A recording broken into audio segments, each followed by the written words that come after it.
Sci-Fi. All right, so today I'm going to be reviewing the sci-fi book Snow Crash, one of my favorites. And I'm going to tell a quick story about how I got introduced to the book, go over a couple main points, and discuss how I think that book is relevant today in terms of where our society is going and technology. I was working in San Francisco about 8 years ago, and I had finished my day. I was working in a gaming company, and my friend and I got off work and we went to grab a drink. So we're sitting down having a drink at this brewery, and we're talking about books. I don't remember exactly which books. And all of a sudden, a girl sits down at our table and kind of like catches us off guard and is like, "Are you guys talking about sci-fi?" And we're like, "Yes." And she's like, "Have you ever read Snow Crash?" And both of us were like, "No." And she was like, "You gotta read Snow Crash." And then after saying that, she just left. It's like, I don't know if you've ever had this interaction in your life, but it was a first for me, where someone kind of like interrupts a conversation, recommends a book, and then leaves. But it was a memorable experience. So of course, after that interaction, I had to go pick up this book. So fast forward, I read this book. If you've ever read Snow Crash, I think some sci-fi books can be like this, where I believe they're really difficult to read. So maybe the writing isn't the best, in my opinion, or the most digestible, but the concepts and the worlds that they're building and presenting is what it's all about. To me, a lot of the time with sci-fi. Examples of that would be like Dune. I feel like Dune is a tricky book to read, but if you like unravel it, the world is incredible, of course, as we've now seen with the movies and such.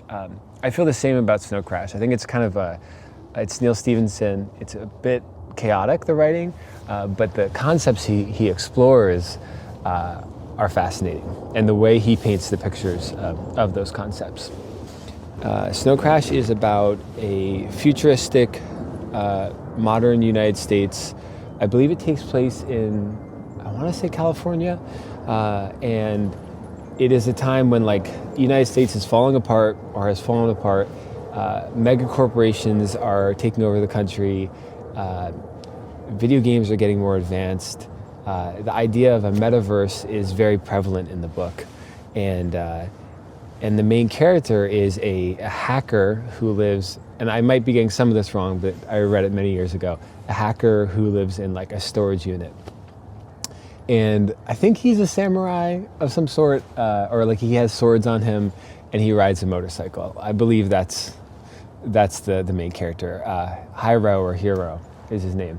And then one of the other main characters is a pizza delivery girl who uses futuristic pizza delivery contraptions to attach to cars.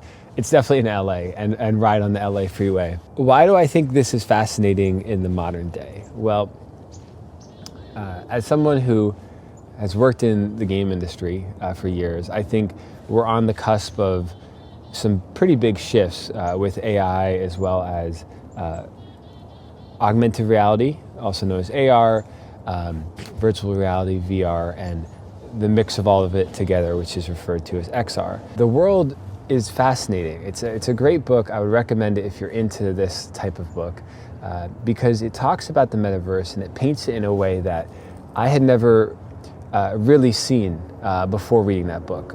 Later on, of course, another famous book within the gaming sci-fi world is Ready Player One, right? Which I think is a great book. I think it's really easy to read and describes what the metaverse could look like. I think Snow Crash is just an earlier version of that, written in, I think, the 90s or early 2000s. But what I like about it is it focuses on things like how people create this avatar, and they care a lot about it, and they have social networks that are meaningful to them, and people are earning money while they play games. And it focuses on things like facial recognition. It focuses on things like, you can buy and sell real estate within this metaverse. It just becomes a very meaningful part of the everyday person's life. And I think that's where it's heading. I don't know if it will get to that point like very soon or if it's a ways out. For me, it's personally just all a guessing game.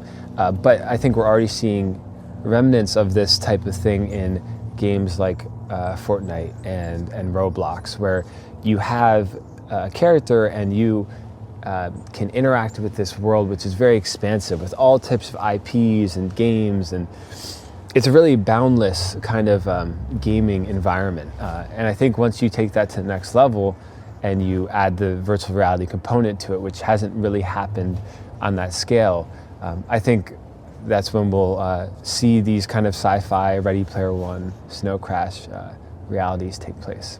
So these are some of my predictions. I'm curious what you think. If you think this will happen and when you think it will happen. Mega corporations. I think that's another big theme in this book.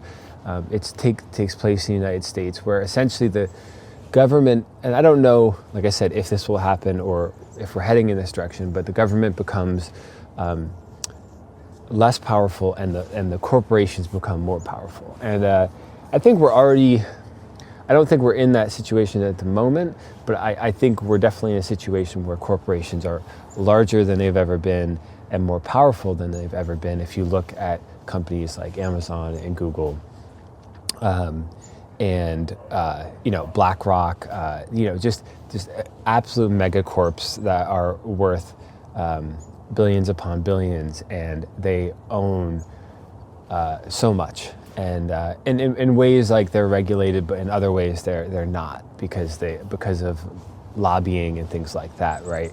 So I think it is concerning, and I think that these books that are sci-fi books are becoming elements of them are becoming true in the modern day. The next big theme in Snow Crash, which is I think ahead of its time, is the focus on information.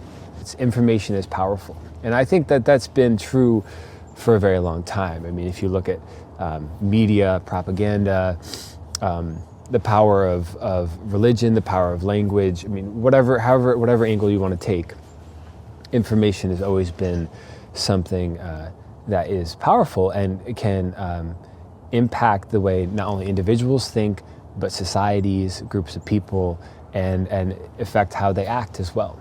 And I think that powerful people and powerful corporations and governments, etc., have known this for a very long time. I think that the nuance with Snow Crash is it takes it to that next level where it kind of goes a bit into neuroscience, where it's like the idea is if you can, hence the title, Crash, if you can crash a computer system, which is essentially, if you can use like DDoS or viruses to crash computer systems, right, then can you not crash the human mind, right? And the similarities is that, you have languages with computers too, of course, right? You have code, which is binary, ones and zeros, and you have JavaScript and C++ and C#. All of these are languages in which computers and humans interact, and APIs, I won't go into all of it, talk with one another, right? But these are essentially languages if you break it down. And English, which I'm using now, is a language, and humans have all different types of dialects and languages, right? So the book goes deep into that world and talks about how our brains, because they are wired with electricity, eventually you will be able to, how do I put it? Maybe mind control people or crash their brains, like put a virus in their brains. And I think this has been explored in other books before, but the way that it describes it, it's really fascinating. So anyways, I will stop there. Those are some of the main themes I wanted to bring up about the book Snow Crash. So that is all for today. This is my first book review. It's a bit long, but is what it is. And also, if you have read this book, let me know your thoughts. If you have not read this book, also let me know your thoughts. And if there are some sci-fi books that you really love and you would highly recommend, please let me know in the comments. I'm hoping to do a couple more of these for books like 1984 and Brave New World and Ender's Game and things like that. But yeah, this is the first one, and that is all for me. So hope you have a wonderful day, and thanks for tuning in. And until next time, see ya.